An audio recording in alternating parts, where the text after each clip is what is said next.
Check us out to hear the latest on life in the volunteer state. Yvanka and her guests discuss everything from life, love, and business with a Tennessee flair. It's a Tennessee thing! Always relatable, always relevant, and always a good time. This is Talking Tennessee, and now your host, Yvanka.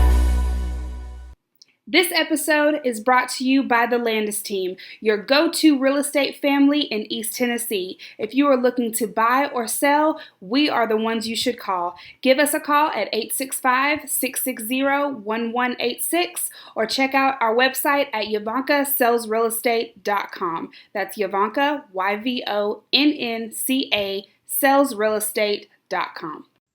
Welcome back to Talking Tennessee with Yvanka. I am your host, and I am here with a dear friend, Morgan Vance from the Pat Summitt Foundation. Welcome. Thank you for having me. Most definitely. Well, before we get all into this, I have to tell you who this person is to me. She started out to be my classmate, and in Leadership Knoxville, we've been in the program for the past 10 months. But from the very first day that I met Morgan, we just clicked. You know, our personalities are a lot alike. We have a lot of life in us, and we just like to give back to our community. So I think that's what makes us click. Yes. You think? Oh, absolutely. And we love our family. So let's talk about who is Morgan Vance. So you just touched on it. Morgan Vance is first and foremost a wife and mother. Yes. I'm a proud mom of 5 kids. 5 kids. And I'm married to my wonderful, wonderful husband, Jason. And so they Shout are. out to Jason. Yes, he is incredible. So those are priority for me. And then, you know, Morgan is also a proud believer and follower of Jesus Christ. I'm a daughter of the King. Yes. And so that is a huge part of who I am, the way that I parent, the way that I build relationships, the way that I live life. And then I am a professional. I love to serve. To your point, I think, yes, that is what absolutely bonded us together, is the way that we look to make a difference in the community. Making a difference is very important. And, you know, it's not always easy, but when you have the passion for your community, I think it all works out. It does. It makes it fun to get out of bed in the morning. And it does. I was born and raised in Knoxville, and what I always wanted to make sure was that at the end of the day, did I leave my community, my home, in a better place? Did I do something to make a difference? So viewers, now do you see why I wanted Morgan to come on? Because y'all know that I always say, my grandfather told me when I was a kid, Morgan, what is your legacy going to be when you die? And at the time I was young, I didn't know what he was talking about. I do now. And the one thing I tell people, and my viewers, I'm like, when I die and go to heaven, I want people to remember, I don't want them to say, oh, well, she was a great realtor. Or she was great in now I'm in entertainment. She was great in that, or entrepreneur. I want them to say, she really worked for her community, and she loved her family. Yeah. And everybody knew that. And she left something for other people to build on. Yeah. That's what I want. And I just sit and watch it, and I'm like, she is doing so well. And she's very young, okay? Do you mind me asking how old you are? Yeah, I'm 33. 33. So when we tell this story, I want you to think about 33, okay? Morgan, here's your first question. Okay. How did you get 5 kids? There's a lot of them. Yes. So we're a big blended family. Okay. So my husband and I were each married once before. So I was married. I had 2 boys. Went through a really difficult divorce. Okay. And then my husband, Jason, married, had 3 kids, one of which is adopted out of foster care. Okay. And then we met, and it was just very clear from the beginning of, this is something special. And so we very intentionally worked towards, marriage and just being very intentional. And so it was a conscious decision on our part of, okay, we're going to do this. We're going to have 5 kids. Yes. And I know you probably was thinking, okay, well, 5 kids, I'm dating this guy. He's the guy for me. But this is a lot of responsibility. It is. You know, but I've never seen you. It's like, y'all are like a machine. Yeah. Because so viewers, let me tell you, I shared a room when we went to the Capitol a couple months back. And if you would have seen Morgan sitting on the bed, working out her schedule with her husband, her children, FaceTiming them, I was so proud of you. Because I'm like, you know what? She's living out her dream. Mm-hmm. She's got this job, a big, big shoes to fill.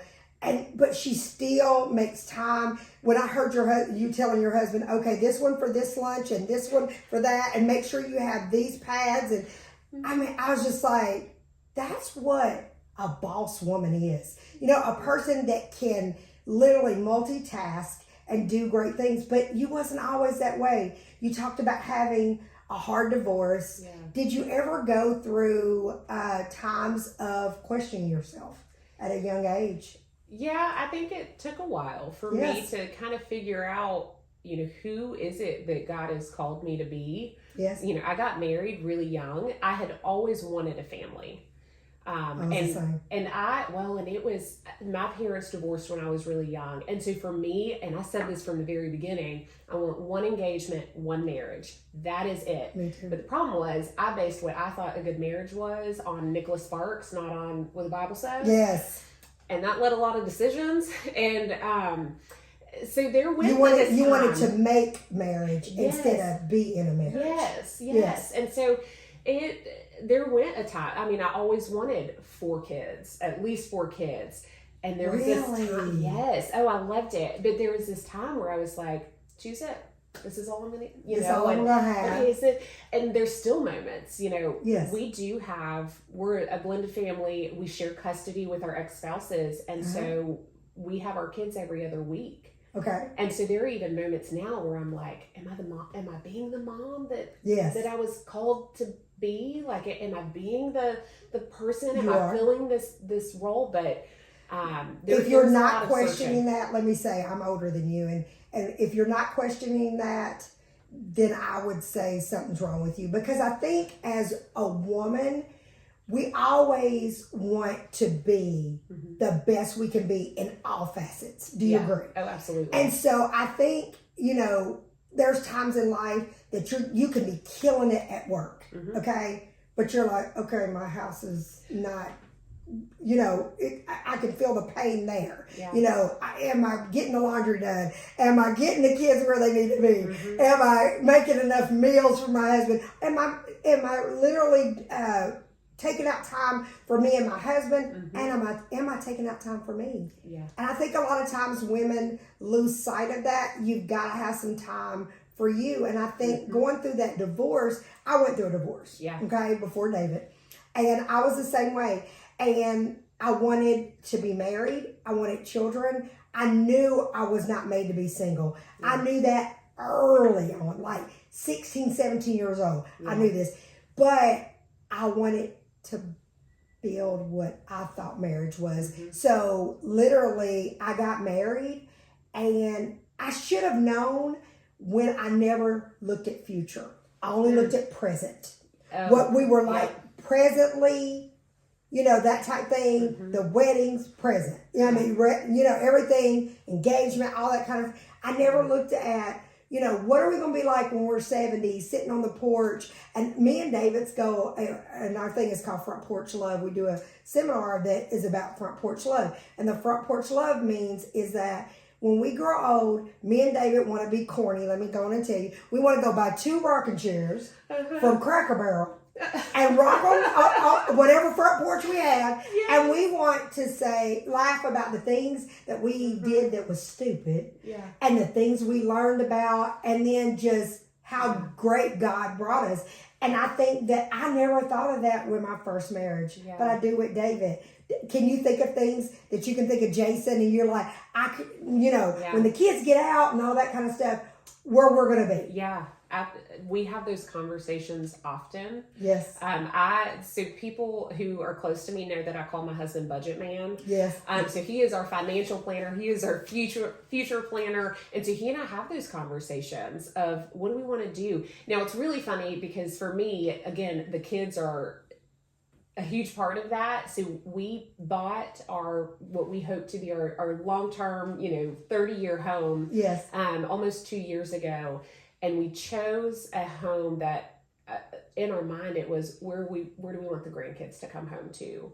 And our dining room, we have a dining room now that could specifically seat 12 people. So our kids and their partners, so like it's very much so a part of like our future. What do we want this to be for us? Where do we want to go? What do we want to do? And I think that's the difference of being married in the world or being married godly, a godly marriage. Because you think about those things. You think about when you grow old, what is it going to be like when my grandkids come home? What is it going to be like? Because I know if Adrian has a daughter, that's the day that David will retire. Yeah. I promise you that. She have a boy, he'll rough and tough with the boy. But if she gives a daughter, because Jaden is more mama's boy. Mm-hmm. Adrian's more of a daddy's girl. And I can see him reliving that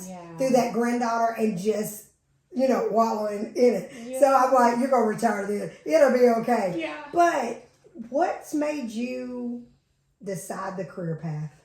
Let's go to career.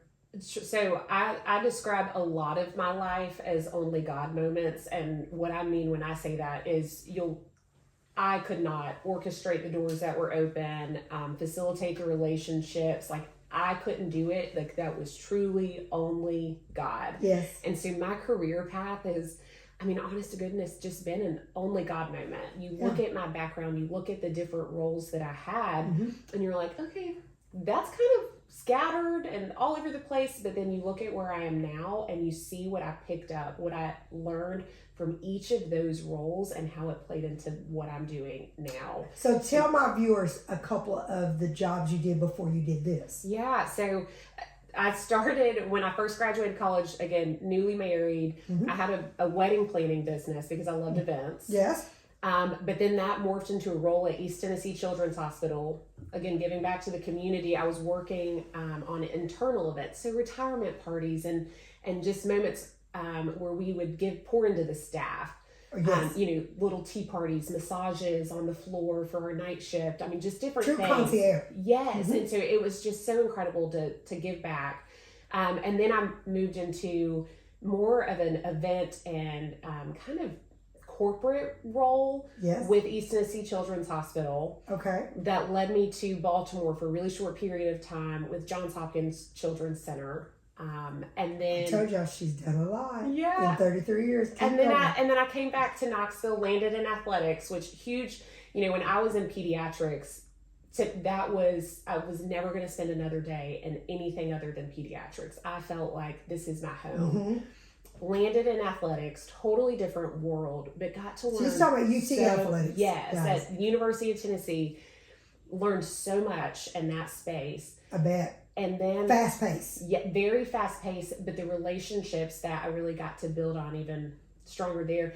And honestly, when I look at where I am now, a lot of it was from building relationships and from my mentors. I had the most incredible, not just female. I had some bosses, some men that, just said to me, Morgan, if your kids are at a spelling bee, I better not see you in this office. Like, your priority. That's good. But the women that were in my life that poured into me, that when I said, hey, I want to get to this point one day. How do I get there? They said, let's sit down and talk about that. So I just had and that's really big because mentors to me, I've got a few mentors and in different areas. Mm-hmm.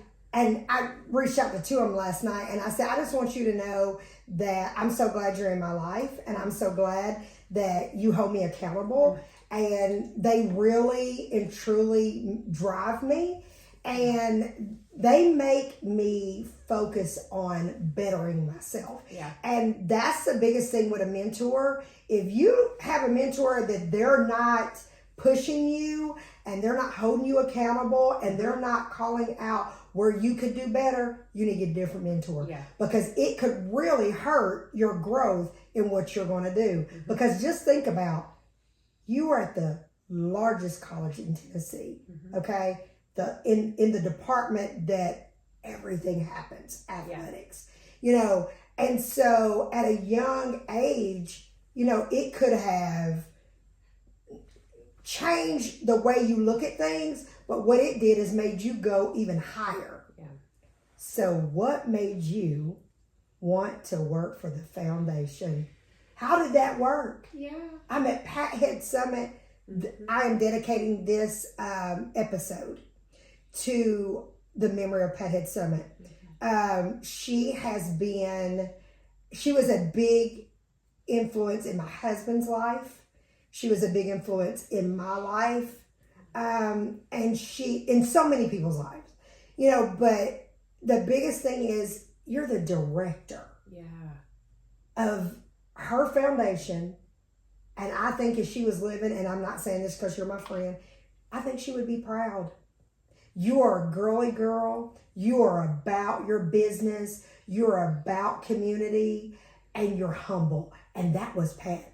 Yeah. Totally. Very humble. And would love to help people, that type of thing. I think she would be proud that they picked the right person. Well, so tell me how that happened. That just gave me a little chills. Yes, I really do. So my short answer is when Joan Cronan calls, you say yes, ma'am. Oh, yes. So yes. that's the short answer. Y'all didn't heard Joan on here before. When she says something, we say yes, ma'am. Yeah. But the long answer of that is, you know, at the time, I had just gotten married. I had 5 kids. We had a new administration. I'm in athletics. And so I was looking ahead and I knew what kind of mom I want to be and how present I want to be. And I was saying, you know, we're coming out of COVID. We're going to be right back to where we were before. And I have even more kids now and the demand is greater. I can't be on campus as often as they because it's expect. Really fast. It's really fast paced and it's a lot of hours. And there's a lot of. I mean, there's always a game or something going or on an event. And yes, and so I had gotten to the point I was looking for new jobs, but not many people in my office knew that at all. Okay. But I worked with a woman who had been. I mean, her career at UT has just been incredible, and Joan had actually called her about the role. And she had just, unbeknownst to all of us, she had just accepted a new role at UT. So staying at UT, but leaving athletics. And, and so she told Joan, you know, no, I'm not your girl. And she said, but have you talked to Morgan? Because Morgan is coming from a healthcare background. That's what her experience was in. That's what she likes. She's very philanthropically minded. And so at the same time, those conversations were happening. I found out that the Pat Summitt Foundation was hiring, and a friend of mine who I've known him for the better part of a decade. Okay. He was one of the original founders of the foundation. So I heard PSF is hiring, and I called him and I said, so tell me about this. Like, do you feel like it'd be a role that I'd be a good fit for? And 6 weeks later, you know, I was there. Oh, wow. So well, let's go back on one thing. Yeah. Another woman didn't accept that position. Yeah. She didn't just stay closed-mouthed. She basically said, I'm not your girl because I'm going to stay wherever I'm at, but I'm going to help this person. Yeah. And the reason why I'm coming back on that, because that's one thing that Pat always believed in, helping the next woman to help. She helped everybody, but she was very passionate. Joan Cronan is very passionate about helping women succeed no matter what the world says. And so to hear you tell me that somebody basically said, oh, have you talked to Morgan? You know, her background is this. That's amazing. Yeah. That should speak volume of what you've shown her. Yeah, and that person who did that for me was a student manager for Pat. So, you know, she was in the Pat family. Okay, good. She knew, because that's one thing. And she knew what that foundation and what that legacy needed. Yes, and so let me say, that is, I think, when I look at my job, I am humbled, I mean, each and every day, because I didn't play basketball. I didn't play for Pat. I didn't know Pat personally. Yes. The people, you know, my board, a lot of the members of my advisory board, a lot of the people that I work with on a daily basis had those personal relationships with her. So for them to look at me and say, we trust you to uphold these values, to further the mission of that Pat set out. Like, we trust you. She's answering my next question already. Because that's what I was going to ask you is not knowing or meeting Pat had Summitt. I know you had to do a lot of research, read a lot about her. You probably knew a lot about her, but you really educated yourself to do the job you're doing. Talk about the pressure. Yeah, there's a lot of it. I have gotten to know Pat and who Pat is and who she was through her players and those that she worked with, her former coaches. I mean, Joan is a big part of that. So I really feel like I have gotten to know her through those relationships and those interactions. It is a lot of pressure. A lot. I have a quote on my board, and it actually was something that Tamika Catchings said in a speech. I think I was on the job maybe a month when I had gone to campus. Tamika was speaking at something, so it was my first chance getting to meet her. And she said, Pat, and she was talking about her players, she said, Pat didn't expect us to be mediocre. Pat expected us to be great. Yes. And I remember sitting there, and that's when that hit me it really just hit me of, if that's what she expected of her players who wore the Lady Vol brand, how much more does she expect that from me and the foundation, the nonprofit that bears her name? And I promise you that Morgan did not know my questions at all, but she just answered another one. Because my next question is when was that moment early on that you got confirmation that, okay, God put me here and this is where I'm supposed to be. I am going to represent a woman that I never have met nor had a conversation with, but this board believes in me that I can represent her in the best light. What was that your moment? So that was there a different one? I've had a lot of them. Okay. As we have grown, as we have expanded and done new things. When I was first brought on, I started in a development role, but there were two of us. So my job was really to start raising more funds so we could really further our mission. And the first time that I thought, wow, this group really trusts me, is we had started laying the groundwork of, in the advancement world, I equate it to sales. What are you selling? It's not necessarily a product, but our job is to really connect people with a program or a mission or a service area. And so we were laying the groundwork of, okay, what are our initiatives? What are things that we're really wanting to break into and do more? So I could have these conversations with our donors.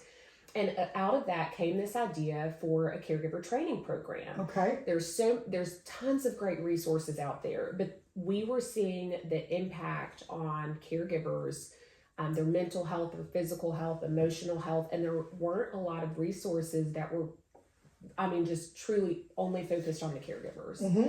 And so this idea came about, and so we started putting the plan together, and it's a $1.35 million investment from the Pat Summitt Foundation. So we get the price tag, and we're like, okay. And that was the first big time where I was like, this board really trusts me and the vision that I have, because they said, let's do it. Let's do it. We put this in front of them, and we Were did it. you in shock? A little bit. Did you go home and go, did they really say yes? Yeah, a little bit. Because again, it was something new for us. It was different, but it was one of those, they trust me and they believe that if we're going to do this, we're going to do it right. Right.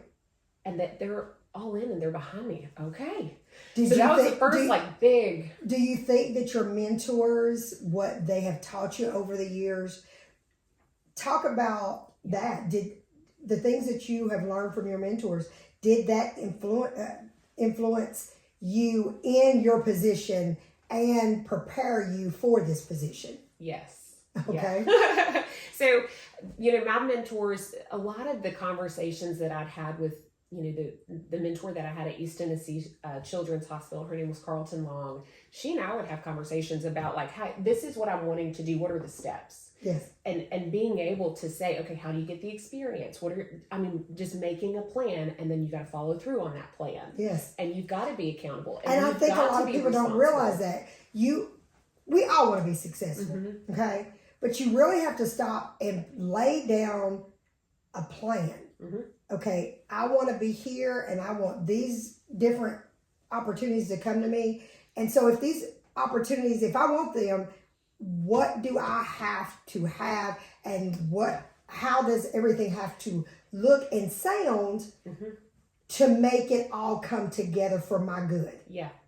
Because if it comes together for your good, you're going to go out in your community and you're going to make it good for your community. Yeah. And so I that's why I was asking about your mentors, what they taught you early on.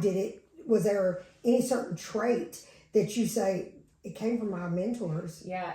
I mean, I think it was traits that they helped me like just really fine tune.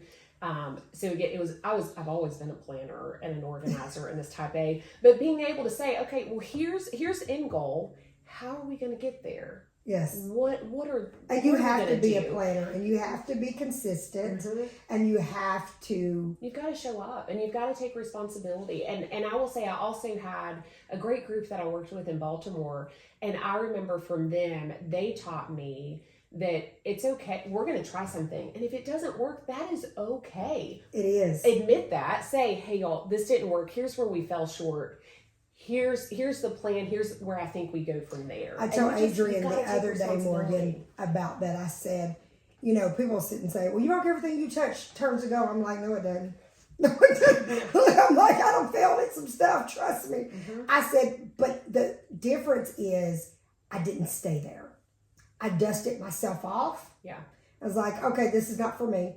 Dust myself off. I didn't let it get all into my heart like, well, am I good enough? All that. I didn't allow it to lay dormant in me. I was going to say, those moments don't define you. It doesn't. Yeah. It just really, honestly, it bursts of strength and that strongness about, okay, well, the next thing I do, I got to make sure it's the right choice, the right thing. And I think going in this position as the first executive director, that's amazing. So tell me, what does it look like?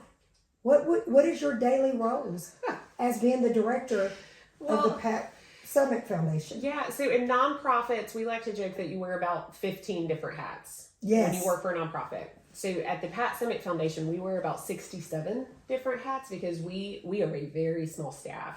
So hopefully we will begin to grow. You will. And I have no doubt with you being on top. Well, thank you. So we're really looking at how do we move the needle forward. And this is one of those things where my board and my advisory board I'm so thankful for the trust that they have placed in me. And they have my back. But when I first came on board, some members would say, well, we want to be the Alzheimer's charity of choice in Tennessee. And I sat with that for a little bit and was like, okay, it's good to hear what everyone's goals are. Right. Okay. But then I started looking at our donor base, and I started looking at our support, and I started seeing where do we have these pockets? Where are people reaching out from? Where are we seeing these things? And the Pat Summitt name is not just limited to Tennessee. Alzheimer's disease is not just a Tennessee disease. Right, correct. Our donors, our work, our ability to reach those and have an impact is nationwide. And so then I really started kind of challenging of why are we going to limit ourselves to Tennessee? Right. I want us to be one of the top philanthropic choices in this space in the country. That's amazing. And so that is what fuels us and drives us every day. And what's been amazing is hearing those same people who said that. And again, that was their goal, and it was a good goal. But you wanted to go farther. It's been so neat to hear them now talk to people, and they'll go, "We're working to be the top in the country," and I'm like, and you're yes. like, "That's it," because you have to have a team and a board that knows the mission, understands the mission. Our goal every day is how are we moving our mission forward. I know it. Pat had. Years ago, when everything happened and it was announced that she was ill, I saw my husband just I don't know if I ever told you, David was on Pat Summitt's males team, practice team. And so he got to, interact with her daily, and then my father-in-law was on staff for 30 years at UT. So David, it really hit him like a ton of bricks. I'll never forget the day where we were at, everything when that was announced. Nothing was worse but one other day, the day she passed. Yeah. The day she passed away, my husband wrote on his Facebook what she meant to him. It makes me emotional. And to hear a man speak in that way about a woman and just honor her, Morgan, when I say to you, you should really understand that they're trusting you with a big shoes. And I think that they see that you can do it. And I think it's because your heart is in it for the right reason. You've worked out in the community and you have tried your best to keep the mission on Pat and not allow it to be on you or someone else. It's more of, how can we keep this legacy going? Yeah. So what is your job on the day-to-day basis of, okay, the legacy? Yeah, so we, we have a great fundraiser now on staff. So we brought him on board to help kind of relieve some of those duties. So I do a lot in the estate planning world, gift planning, people who, it's so special to sit down and work with someone and they say, we want our legacy to be tied in with Pat, so we're going to leave a gift in our estate. Like those are some of the sweetest moments and the greatest things that I get to be a part of. But I do a lot in our partnerships. So what are we doing? Who are we tying our brand to, and those sorts of things. A lot in our grant making space. So every day, truly, when I say every single day is different, every single day is different. Oh, I believe that. And nonprofit in itself is hectic and big. And I've never done nonprofit, but I do a lot with nonprofits, and I see a lot, and I'm like, oh wow, it's a lot of detail. Yes, especially like with the grants and all that. It's a lot, grants, and the stress of it. Yes, it's a lot. Yeah. And let's go back. Joan Cronan. Joan Cronan was on my podcast last year, and Joan Cronan told me in that interview that Pat was the one that when she had went off to, she traveled with her husband in his job in the Carolinas. And when she got the call about the AD position, it was Pat that called her and said, you need to take this position. Yeah. So there's another woman saying, hey, I've got the woman for you. This is who needs to be in this position. And what Joan Cronan is getting to see her legacy. Yeah. Because, let me just say this about Miss Joan. I don't know how she does as much as she does. I tell her weekly, I feel like, if I can do half of what you are doing at your age, I am going to feel like I have accomplished a lot. I mean, truly, right now, I was leaving to come here. And my team was leaving to go pick her up because they had an appointment somewhere. They were going to do something, then drop her off, and then she's had speaking engagement. I mean, she is all over the place. All over, and never complains. I've never heard that woman complain. She does. And people will walk up to her and hear me when I tell you, this person will speak to anybody. She will hold a conversation. She will hear them out. Joan Cronan is like the GOAT. She is. And that's where, I mean, you talk about incredible people to work with and work for. Yeah. I mean, Joan. You can't get any better. Did my first interview. And really? Yes. And let me I was like, whoo, okay, that was an experience. Her very first question that she asked was, are you ready to lead? And I was like, yes, ma'am. Okay. We're jumping. Yes, it was. I mean, we just jumped right in. But I get to work with and for women like that. And so my board chair was a director of ops for Pat. She was a graduate student manager, then the director of ops for Pat for 7 years, went on to start the Atlanta Dream, was the women's commissioner for the ACC. I mean, she's just her career. That's my board chair, also a single working mom. Yes. And so you asked earlier what's something that my mentors have really instilled in me that have helped make me successful. And it's that they have shown me what it means to be a working mother. Right. And Shonda Rhimes, I don't know if you've ever seen this clip. I love Shonda. Well, she did this commencement address once, and she said, when I am, excelling at one, I am almost always failing in another area. Mm-hmm. It is hard to balance It work is. and family. But that is where I have just truly felt so fortunate to work for these incredible and with these incredible women who show me what it's like to have boundaries and to be able to say, hey, we have a hard stop at this meeting because I've got to get the kids picked up for X. Hey, I am around, but here's where my boundaries are. Hey, to help balance that. And then respect it. And I will never forget the day Joan told me that she was going to make sure that she did everything in her power when I took the job. She said, we'll do everything in our power to make sure that you still are the mom that you want to be. And I'll never forget, we were sitting in an advisory board meeting. And I had previously told her, and we knew it was going to be a long meeting. We try to keep them at an hour, but we knew it was going to go over. And I had told her, well, listen, I personally have a hard stop because it's my son's final spring program at his preschool. And you didn't want to miss it. I can't miss that. No. And so we're starting to go over, and she sees me looking down at my clock, and she said, how many more minutes do you have? And I was like, just 5. I mean, we're sitting there sidebar, and she's like, okay. And we're in the middle of discussing something, and she goes, gang, we need to pause here. Morgan has somewhere that she needs to be for her family. And so I'm going to wrap this up. Morgan, go on. See, that right there, Pat would do that. Yeah. Joan did that.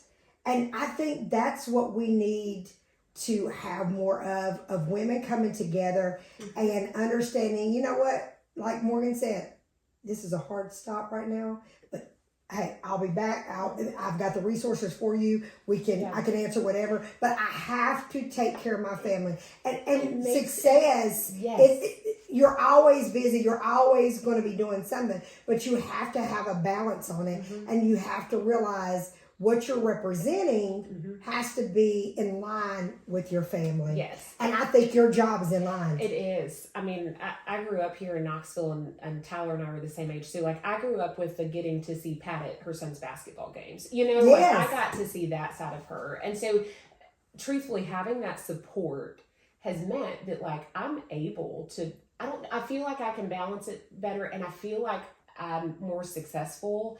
And I also feel like it's just helped me say, okay, I've got these people that believe in me. They trust me.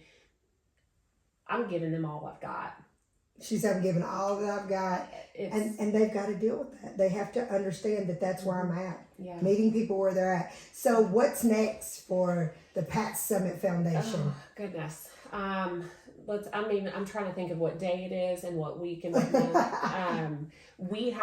There's just been a lot of big things happening for us. And so a lot of things that you'll roll out. Yeah. So our caregiver training program that we have online, it launched nationwide last year. We're continuing to expand that. Okay. We've got how can people get involved? Yeah. So please tell the viewers. Yes. So for that, they can go to patsgameplan.org. Visit the site. There's so many great just resources. Where we sat, we knew we had connections and had all these great resources. Yes. Okay, someone in rural Tennessee or in Oklahoma might not have access to those same resources, and so it was really important for us to how do we connect them? How do we make sure that they feel supported in this journey? So patsgameplan.org. patsgameplan.org. And how do people get involved? If they just want to be a volunteer, or if they say, you know what, I want to donate towards this, because I want people to understand that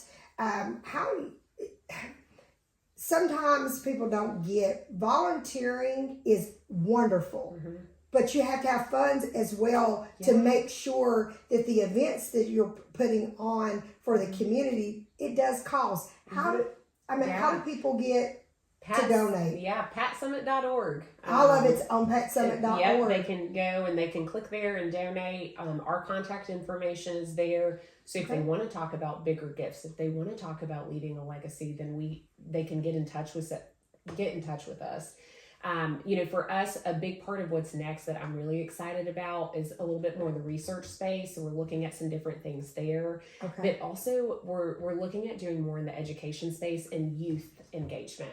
And so, we're growing up. Right. We have a whole generation of young people that don't understand and know who Pat is. That's true. What she did, how she opens the doors that for them to walk through. And so we're starting to look at basketball. Look at ladies basketball. How much has changed? Can you imagine? I think she'd be so proud. I think she would too, and I think she would. I think she'd have some things to say about some different things that are going on right now. I agree. I can see one of them good old screaming matches on. Oh yeah. Yes. But I think she would be so proud of the attention that is on women's basketball right now, and that I'm so glad that Miss Joan gets to see it. Yes. If Pat couldn't see it, I'm so glad that Miss Joan, because she paved the way. Yeah, she did. For so many people.